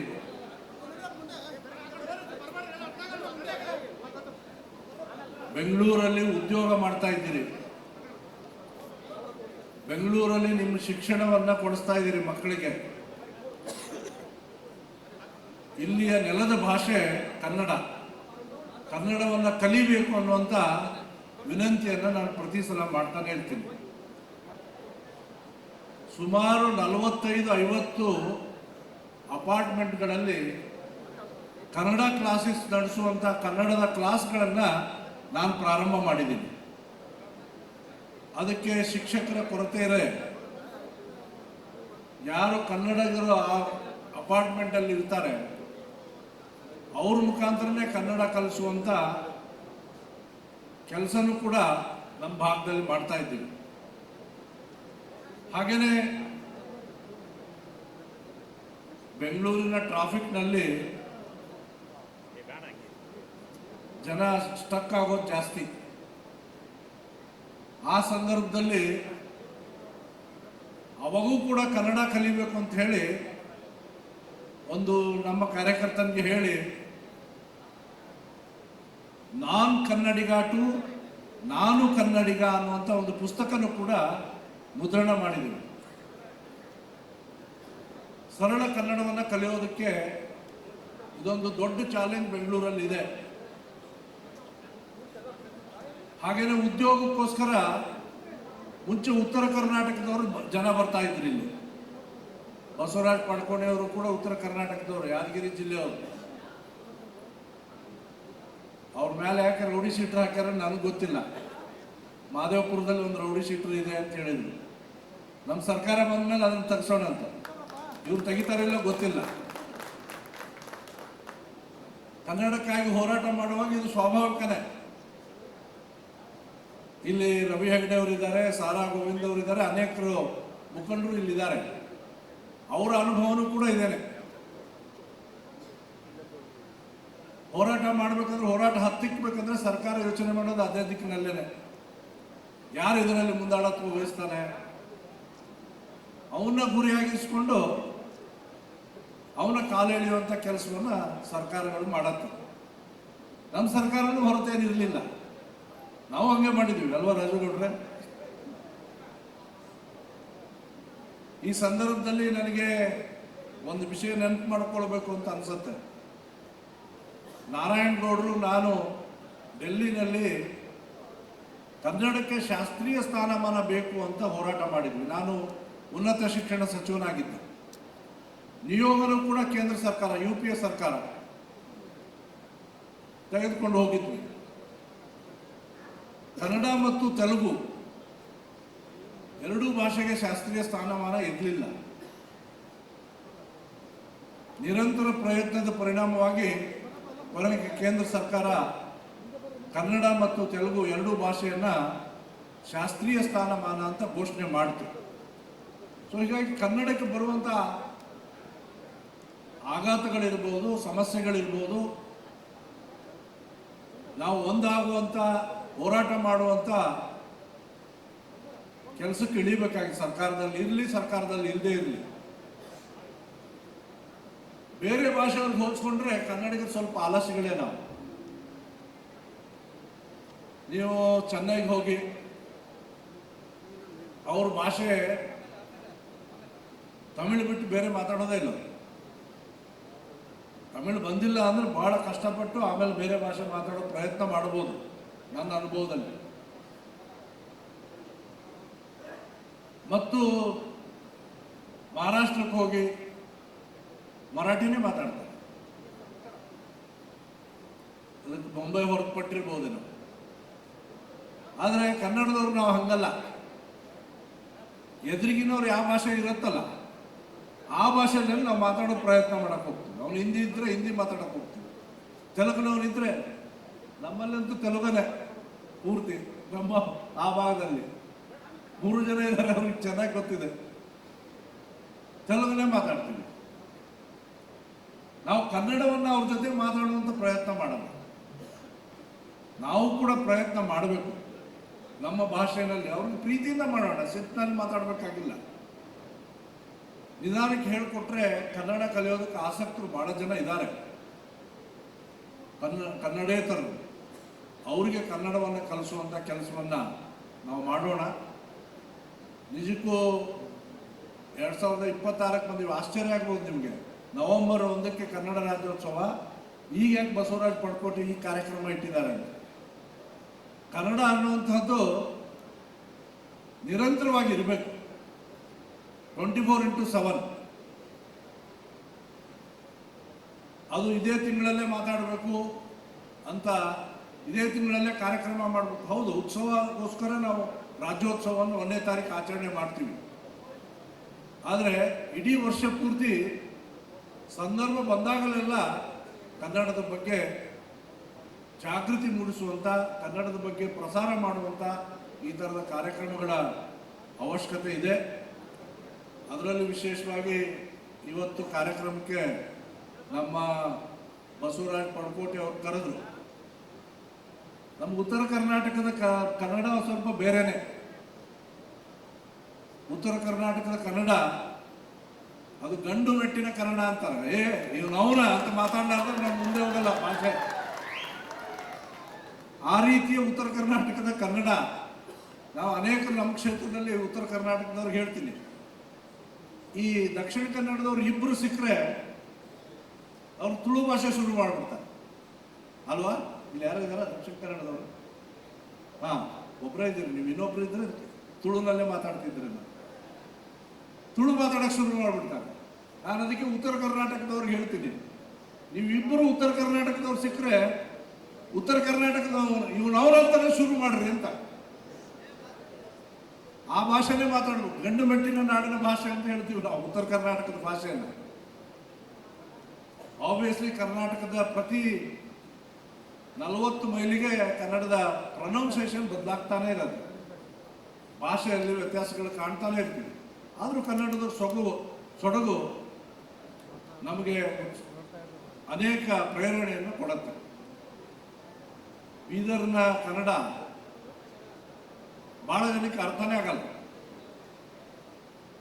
ಆ ಭಾಷೆಗೆ ಒಂದು ಕಾರ್ಯಕ್ರಮದಲ್ಲಿ RSS ಒಂದು ಕಾರ್ಯಕ್ರಮದಲ್ಲಿ ಶೇಷಾದ್ರಿಗಳು ಬೆಂಗಳೂರಿನ ಕನ್ನಡ, ಪ್ಯೂರ್ ಕನ್ನಡ, ಸ್ಪಷ್ಟ ಕನ್ನಡದಲ್ಲಿ ಮಾತನಾಡಿದ್ರು.